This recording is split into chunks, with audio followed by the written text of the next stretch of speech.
Now let's chat on the phone with Councillor Beric Read, and we're going to talk about the memorial. All will be explained in just a moment. Welcome to the programme. Good morning. Good morning, thank you. Right, the other week we were chatting about the campaign, actually, to get it cleaned, and then I think basically we need to talk to you as well and get a view from the council's point of view. So perhaps you'd like to introduce yourself and explain how you're involved in this, first of all. Thanks. Yes, yeah, I'm a councillor and I'm on the cabinet, the runs council, and the War Memorial falls into my area of responsibility.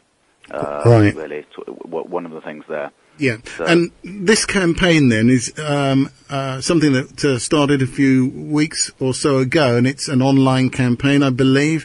What are they trying to achieve, as far as you know?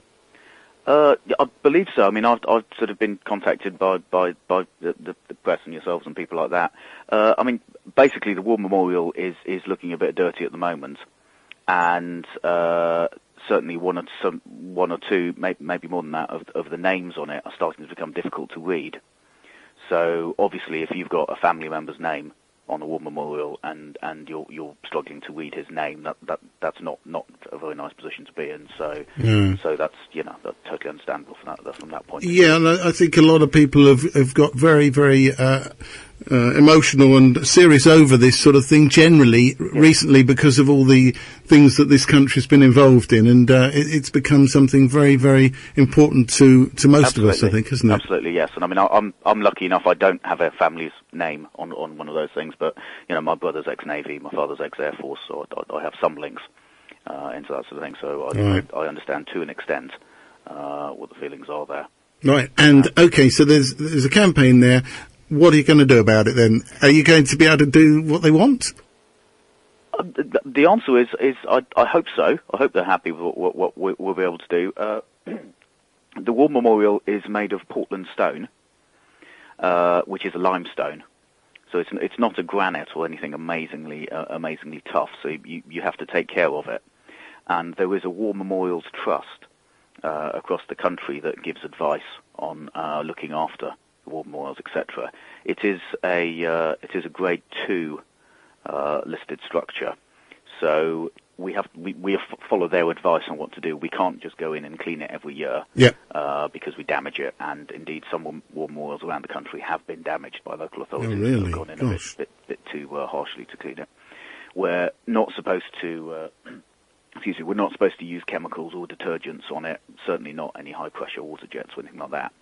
So it really is a soft brush and water type sort of activity. So we cleaned it, I believe, this is before my time, in 95 or 96. We cleaned it in 2001, and then in 2006, when actually the current leader of the council, Councillor June Daly, and former councillor Chris Whiteside actually had a campaign to clean it up and look after it, because I think it was looking worse then than it is now, actually. So it's basically every 5 or 6 years we do some work on it, and we're expecting to have a conservation survey. So we've got some specialists, stonemasons, that sort of thing, having a look at it next year. We're due to. And then act on their advice on what to do next year. Okay. That's where we are. You work with special guidelines, and you've described most of them, I believe. So basically, obviously, now we're almost at the end of the year, but we're looking at what sort of time in the new year? Spring? I assume so. To be honest, okay. I haven't got a specific date in, but we had it down for next year to have a conservation survey done, and then look at it. And to be honest, the conditions at the moment, I'd be expecting them to say, yes, you can do such and such a cleaning on it now. So I'd expect to be doing that next year. Okay. I mean, it may be that they say, well, leave it for another year. I don't know. But I'd expect, given it is starting to get difficult to look at, that they'd want to do now. And it's the other thing is, if you can picture the War Memorial, the World War I names are actually up at sort of head height, and they're on the vertical part of the memorial. They're sort of carved in quite deeply, and they're vertical, and they've lasted reasonably well. The World War II names are actually up at an angle, and they're not carved in quite so deeply. So it's actually the World War II names that are starting to sort of suffer more on the structure than the World War I names. Okay. So it may be a case of doing slightly different things in different areas. All right. Well, thank you very much indeed. Where do we go if we want to contact you or find out a little bit more? It's not, to be honest, there's not a huge lot more to find out. I mean, there is War Memorials Trust have a website, and you can just do a Google search on the War Memorials Trust if someone's interested in that sort of thing. Otherwise, if someone's contacted me, if you just phone the council and ask them to get a message to me, leave a message for me, then I will get back to people. All right. Thank you very much indeed for joining us on the programme today. Pleasure. All right. Cheers now. Thank you. Thank you, Phil.